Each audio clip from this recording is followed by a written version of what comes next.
Hey everybody, Rick Paris here with Famous Small Drums.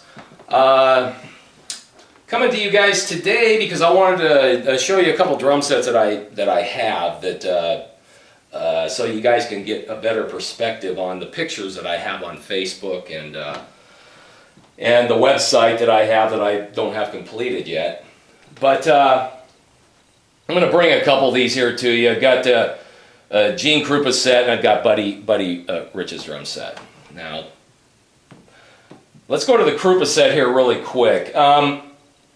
This set here is made for Peter York in Germany, a world-renowned drummer. Played with Spencer Davis back in the '60s. Great guy, great player. He asked me if I could build him the 1938 Carnegie Hall drum set, so I didn't quite know which one that was, so I looked up some pictures, looked up some information on it, and thought, okay, I can do that. But basically, that's what the 38 set looked like, minus the second floor tom. I built him the second floor tom. Krupa didn't even use the second floor tom at that time, at least for that concert. I don't know when he threw the second floor tom in. I'm not a historian here. But that's really what the Carnegie Hall set looked like, somewhat. I threw the second floor tom in only because I had the extra material. I thought, well, I'll just throw it in. Basically, Krupa played, he didn't play 2/16s, which is what I show here. He played, I think, a 20, 16 and a 20 in his post-Benny Goodman, I believe. So anyway, this is the 1938 kit. Now, I did a few things different on this than what I would normally do on my other drum sets that I've built in the past. What I did was, because I wanted this set to look vintage and old, and along with putting the cloud badges on it, which is basically only on the bass drum and the snare drum, what I did was, and this is an actual copy of the, the bass drum head, that I pulled it off a website, or a picture of it, that I went ahead and copied it, and I kind of discolored it a little bit to make it look old on the bass drum there. I also discolored the heads a little bit. These are calfskin heads that he played, I believe, at the time. So I discolored them a little bit to make it look like it's been played on, to really give it that vintage look. Along with the vintage stands that I made back then.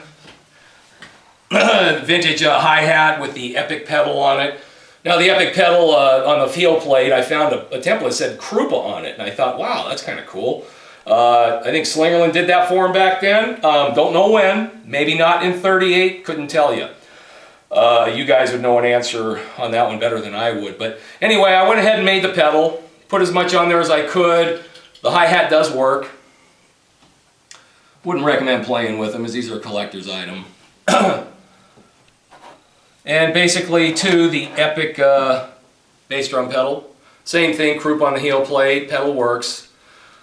Got the little spring on it and everything else that I went ahead and made. All these are made from a picture. I just hand cut everything. All this is handmade. None of this is. There's no machining that goes on at all. A little drill, a hammer, and pliers, screwdrivers. Even as far as the little brushes here that I make. So what on the bass drum here now, I'm going to go ahead and show you guys real quick. Kind of hard to pick it up from back here. But I went ahead, along with the hoop-mounted spurs that I put on there, which I know he had, little splash cymbal that he had mounted to the hoop, the bass drum hoop, the cowbell, the old vintage bass drum muffler. I'm not sure if Krupa used one back then, but I put it on there anyway just to kind of show the vintage of the stuff. You got the diamond plate on the tom-tom. I've even got the tom-tom muffler knobs on there too. Now I put a rail mount on this particular set here. I believe the set that he played had some hoop-mounted hardware that he mounted his tom-tom on, but I didn't do that on this particular set. That may be one for the future. The rail mount on the miniatures seems to work. I do know that Slingerland did make the rail mount back then. Well, from what I looked up, they did. That's why I put it on there. I will probably eventually put one that's a hoop mounted. I've got 3 more of these that I'm going to be building. I'll probably, on one of them, I know I'll put one of the hoop mounted tom-tom mounts on there. Now, the stool, he didn't use, I don't think he used a canister stool. I'm not sure what he used back then.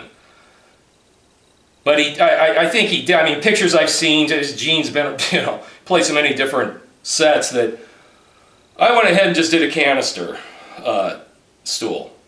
The Slingerland used white leather, tacked around the edges. I had brown. My white leather didn't work out too good. It's too thick. So the next ones I do will have the white. But from my understanding, and this is from Donnie Osborne and some guys who are good friends of mine, Slingerland, they would make any leather top you wanted upon request. I don't know if that's true or not, but I take it from the guys who know a little bit more about this than myself.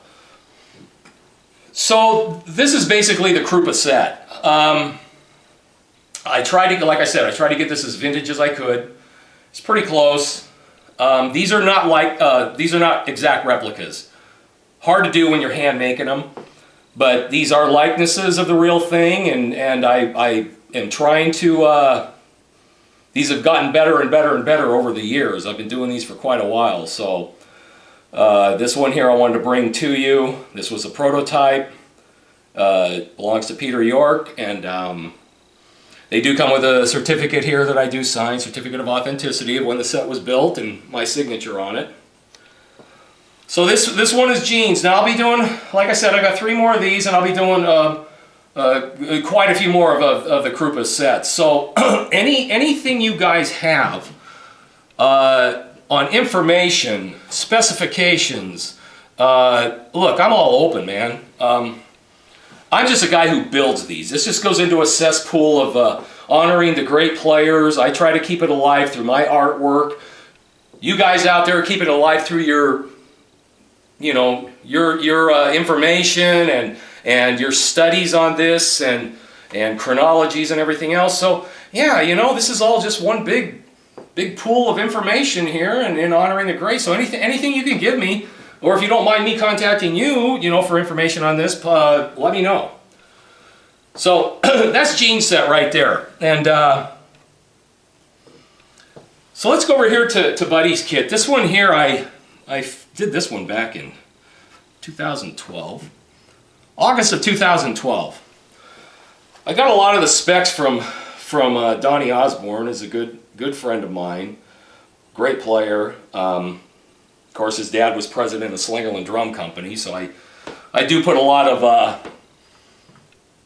of faith in what he says, and also, as being as close to Buddy as he was, it's he kind of knows. But on this particular set here, what I did was I had this set about 3/4 of the way built before Donnie saw the set, and then he told me gave me the additions to what Buddy played. So I added those. I added on the 22-inch China cymbal here with the rivets that he added on in later years. He told me that Buddy kept all of his hardware, his Ludwig hardware, up until the very end. So he said he really liked the hardware, and so I went ahead and put the Ludwig labels on this one to do a likeness of that. I've got the Slingerland badges on here. I've got the Slingerland badges on the tom-tom mount. The red top stool, which was a Ludwig stool, went ahead and I guess he kept that one too. I went ahead and made that. Now, he played a Rogers flatboard pedal. I made that. This is a working pedal. It's kind of cool. Not quite as skeletal as an exact Rogers, but it's this is all hand cut, handmade, hand built. It took me about I don't know, hour and a half or so to do that, but it works. And so because I know that he did play that that particular pedal, the Ludwig hi-hat. I've got the Ludwig footboard on that. Guess he kept that one too, and that is I got the cymbals down too low on this, but this one does work. Certificate of authenticity here. Now, I didn't know, because I have built some Buddy sets in the past, And I didn't know that he had a stick bag. I've never put a stick bag with a set, but Donnie told me, and he goes, no, he had a stick bag. He said he always had one hooked on that second floor tom along with that towel. And he goes, and as far back as I can remember, he had a pack of Kent cigarettes on that second floor tom. So I just put I made a little pack of smokes to put on there, just as a, just to make it look as authentic as possible. I mean, if it doesn't mean anything to people, so be it. But I just did it. Something that, something that I just wanted to put on for a little touch. Remo heads. So, and there's a picture of a similar picture, or a picture of the set that I kind of looked at when I was building this one. Now look, guys, these, like I said, these are replica likenesses. These are not exact replicas of the drums. I try to get them as close as I can, as detailed as possible. I've had a lot of my past customers contact me, and my prices have gone up, not because I'm trying to make dough. I don't, nobody's getting rich off these things here. I'm doing them because it's a passion of mine, and I would love people to own my artwork here. I can't help the price increases on some of this. I'm trying to keep these as low as I can so I can get these in you guys' hands here. Some of my prices on some of this material that I make these with has just gone up over the years astronomically. We're going back to since 04, so it's impossible for me to hold prices down to the 04 prices. That's just not realistic. But I do offer payment plans too. So I want you guys to own the work here. And these aren't the only drums I make. I've made quite a few different sets over the years. So, contact me, and I will work with you on pricing and payment plans. A lot of times it might take me 2-3 months, maybe 4 months to get a set done because I'm backlogged with some other stuff. So that puts things into perspective for you. But I do offer payment plans on these drums. And so if you want to own a piece of this artwork here, please contact me, and I'd be more than willing to work with you on this. These are definitely one of a kind. I haven't found anyone on the internet yet that's really doing anything like this. There's some cookie cutter guys out there, and there's some guys building some novelty drum sets with Spider-Man behind them and things like that, but they're not capturing the character and the detail of these of the real drums as far as I'm concerned. It's not putting anything down. I don't do that. That's not my nature. I just always try to take things to a different level and go, this is more, if I'm going to do this, this is the way I want them to look. And I even want them to look better than these here. So, and this will gradually happen. So listen, I mean, it's something that I really want you guys to look into, and if there's a certain vintage of a set or information that you have, so I can do these even better, please let me know, and we'll see if we can work something out on you owning a set of these drums, or have a whole room full, a museum of them. It's strictly up to you. But they definitely are one of a kind, and I know, like I said, Donnie Osborne being a real good friend of mine, and he's come over and has, seeing these in person, he's actually watched me build on these, and he's like, wow, man, because I can't even believe that you bring this stuff to life like this. This is, and the way you do it, it's pretty amazing. So I build them. That's all. I'm just. This is part of my passion, being a drummer for years and years, and honoring the great guys of the past and present. I'm just building them, man, and I want to bring them to you and bring them to life. So, the drummers may be gone, but the drums still live on. So, and that's kind of my way of viewing it. So, drop me a line. I'm on Facebook. I'll give you my email. It's rparis@gmail.com. And that's parries@gmail.com.